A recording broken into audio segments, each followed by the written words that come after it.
दोस्तों, अंतर्राष्ट्रीय रक्षा बाजार में एक ऐसा भूचाल आया है जिसने पेंटागन से लेकर बीजिंग तक दुनिया के बड़े बड़े रक्षा विशेषज्ञों को अपना सिर खुजलाने पर मजबूर कर दिया है। अब तक पश्चिमी देश और अमेरिका जिस रूस को प्रतिबंधों के बोझ तले दबा हुआ मानकर उसका मजाक उड़ा रहे थे, उसी रूस ने अचानक एक ऐसा पासा फेंका है जिसने अमेरिका के F-35 और चीन के FC-31 जैसे विमानों के पैरों तले जमीन खिसका दी है। इसे कहते हैं वक्त का पलटना। खबर किसी छोटे मोटे हथियार की नहीं है, बल्कि हवा में बादशाहत कायम करने वाले एक ऐसे फाइटर जेट की है जिसे दुनिया गेम चेंजर कह रही है।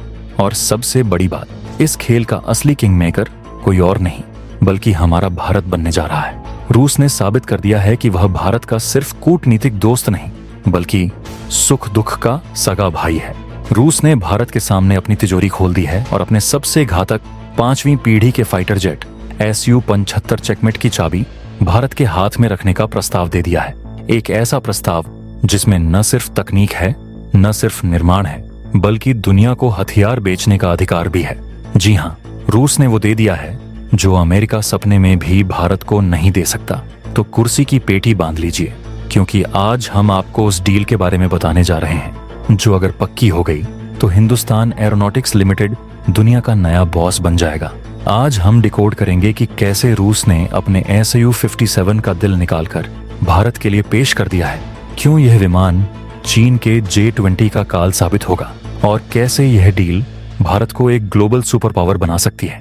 लेकिन इससे पहले कि हम इस महाविश्लेषण की शुरुआत करें, अगर आपको भारत और रूस की इस अटूट दोस्ती और भारत की बढ़ती ताकत पर गर्व है तो वीडियो को अभी लाइक करें और कमेंट बॉक्स में जय हिंद जरूर लिखें।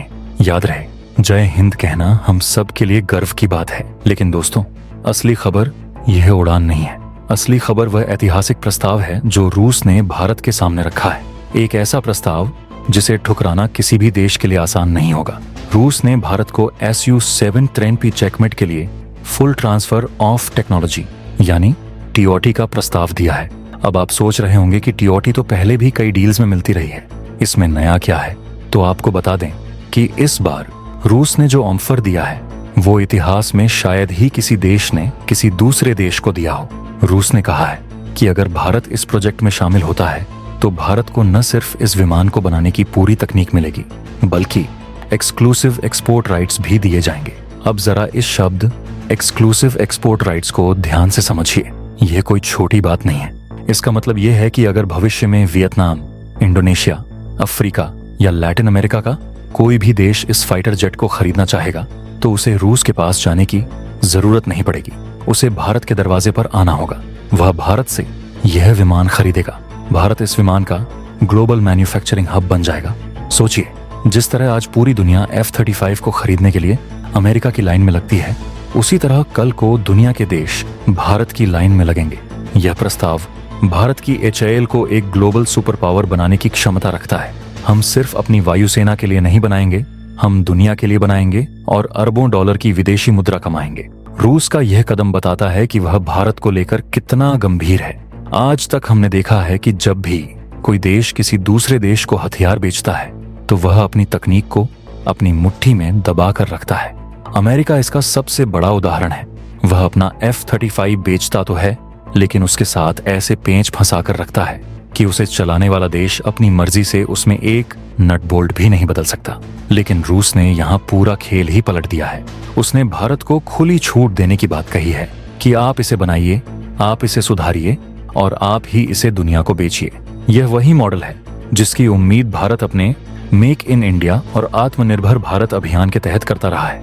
रूस जानता है कि भारत इस समय अपनी वायुसेना के पुराने पड़ रहे बेड़े को बदलने के लिए एक बड़े फैसले की दहलीज पर खड़ा है। हमारे MiG-21 और MiG-29 अब रिटायरमेंट की ओर बढ़ रहे हैं। भारत को बड़ी संख्या में ऐसे फाइटर जेट्स की जरूरत है जो सस्ते हों, लेकिन तकनीक में दुनिया के किसी भी विमान को धूल चटा सकें। रूस इसी मौके को भुनाना चाहता है। उसका दावा है कि Su-73 चेकमेट भारत की इन जरूरतों पर बिल्कुल फिट बैठता है। यह विमान न केवल स्टेल्थ तकनीक से लैस है, बल्कि इसकी कीमत इतनी कम रखी गई है कि यह अमेरिकी और चीनी विमानों को बाजार से बाहर कर सकता है। रिपोर्ट के मुताबिक इसकी कीमत 50 से 60 मिलियन डॉलर के बीच होने का अनुमान है। यह अमेरिका के F-35 से कई गुना कम है। इतना ही नहीं, इसकी ऑन ऑपरेटिंग कॉस्ट यानी इसे उड़ाने और मेंटेन करने का खर्च भी अमेरिकी विमान के मुकाबले 6 से 7 गुना कम बताया जा रहा है। ये आंकड़े किसी भी वायुसेना के लिए बहुत मायने रखते हैं, क्योंकि फाइटर जेट खरीदना आसान होता है, लेकिन उसे 30 से 40 साल तक ऑपरेट करना देश के खजाने पर भारी पड़ता है। अमेरिका का F-35 अमीर देशों को भी गरीब बना देता है, लेकिन रूस ने एक ऐसा प्रोडक्ट तैयार किया है जो बजट में भी है और ताकत में भी बेजोड़ है। बात करें इसके सबसे बड़े और अहम बदलाव की, जिसने इस फाइटर जेट को एक साधारण मशीन से एक महाविनाशक ब्रह्मास्त्र में बदल दिया है। रूस ने भारत के सामने इंजन का एक ऐसा विकल्प रखा है जिसे रक्षा जगत का स्वीटनर कहा जा रहा है। किसी भी फाइटर जेट का दिल उसका इंजन होता है, और अक्सर देश अपने सबसे बेहतरीन इंजन किसी को नहीं देते, लेकिन रूस ने ऑफर दिया है कि अगर भारत चाहे तो वह Su-75 चेकमेट में AL-41F-1 इंजन लगवा सकता है।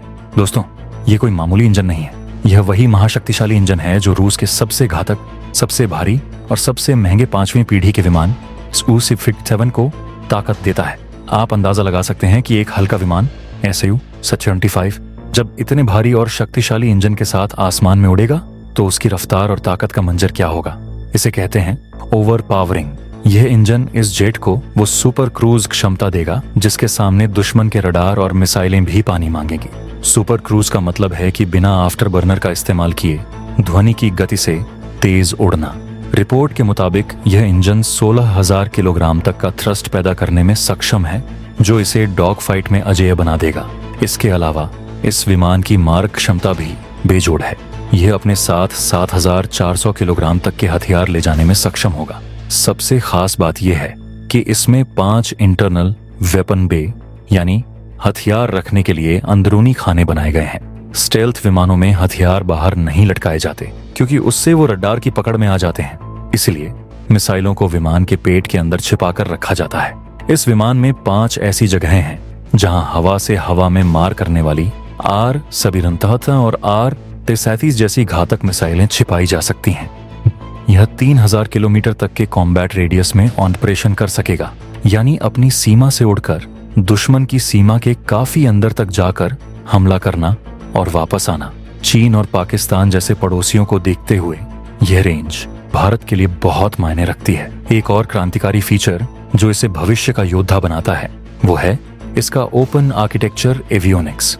इसका मतलब है कि इस विमान का सॉफ्टवेयर और सिस्टम खुला होगा। भारत इसमें अपनी मर्जी से अपने रडार, अपने सेंसर, अपनी एस्ट्रा मिसाइलें और अपना इलेक्ट्रॉनिक वॉरफेयर सिस्टम लगा सकेगा। आज तक पश्चिमी देशों के विमानों में यह सुविधा नहीं मिलती।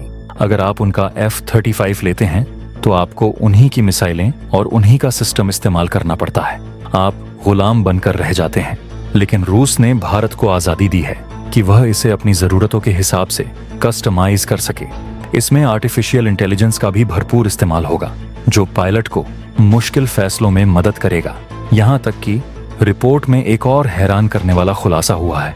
इस विमान का एक अनमेन्ड वर्जन यानी बिना पायलट वाला संस्करण भी तैयार किया जा रहा है। इसे लॉयल विंगमैन कहा जाता है। भविष्य में एक पायलट वाला Su-75 आगे उड़ेगा और उसके साथ कई बिना पायलट वाले Su-75 ड्रोन की तरह उड़ेंगे। ये ड्रोन दुश्मन की मिसाइलों को झेलेंगे, जासूसी करेंगे और मुख्य विमान की रक्षा करेंगे। यह तकनीक हवाई युद्ध का भविष्य है और रूस भारत को इस भविष्य का हिस्सेदार बना रहा है। अब भारत के सामने एक बड़ा सवाल है, हमारे अपने एमका प्रोजेक्ट का क्या होगा? क्या Su-75 आने से एमका बंद हो जाएगा? तो दोस्तों, इसका जवाब है नहीं, बल्कि रक्षा विशेषज्ञों का मानना है कि ये दोनों एक दूसरे के पूरक हैं। एमका एक ट्विन इंजन भारी फाइटर जेट होगा, जबकि Su-63 एक सिंगल इंजन वाला हल्का और मध्यम श्रेणी का विमान है। किसी भी वायुसेना को दोनों तरह के विमानों की जरूरत होती है। जैसे अमेरिकी वायुसेना F-22 रैप्टर भारी और F-35 हल्का दोनों का इस्तेमाल करती है, ठीक वैसे ही भारतीय वायुसेना एमका और Su-75 की जोड़ी बनाकर आसमान पर राज कर सकती है।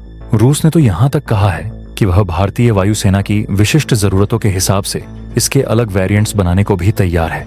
चीन अपने जेड विंग और FC-31 जैसे विमानों का दम भरता है। पाकिस्तान भी चीन से इन्हीं विमानों की आस लगाए बैठा है।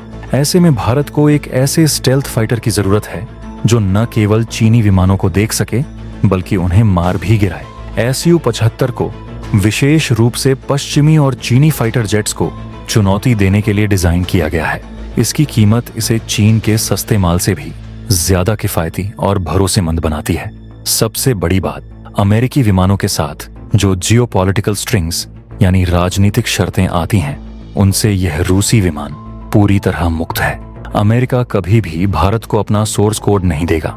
वह बताएगा कि आप विमान को कब और किसके खिलाफ इस्तेमाल कर सकते हैं, लेकिन रूस के साथ ऐसा नहीं है। रूस ने भारत को हमेशा बिना शर्त हथियार दिए हैं। अब आप लोग मुझे बताइए, आपकी राय क्या है? क्या भारत को रूस के इस ऑफर को स्वीकार कर लेना चाहिए और SU-75 को भारत में बनाना चाहिए, या फिर हमें सिर्फ अपने एम का प्रोजेक्ट पर ही ध्यान देना चाहिए? अपने विचार, अपने सुझाव और अपनी राय नीचे कमेंट बॉक्स में विस्तार से लिखें। मैं हर एक कमेंट को पढ़ता हूँ। और हाँ, अगर इस वीडियो से आपको नई जानकारी मिली हो तो इसे लाइक करना बिल्कुल ना भूलें। इसे अपने दोस्तों के साथ शेयर करें ताकि उन्हें भी पता चले कि भारत के पास क्या विकल्प मौजूद है। चैनल को सब्सक्राइब करें और बेल आइकन दबाएं। मिलते हैं अगले वीडियो में एक और धमाकेदार अपडेट के साथ। तब तक के लिए जय हिंद, जय भारत।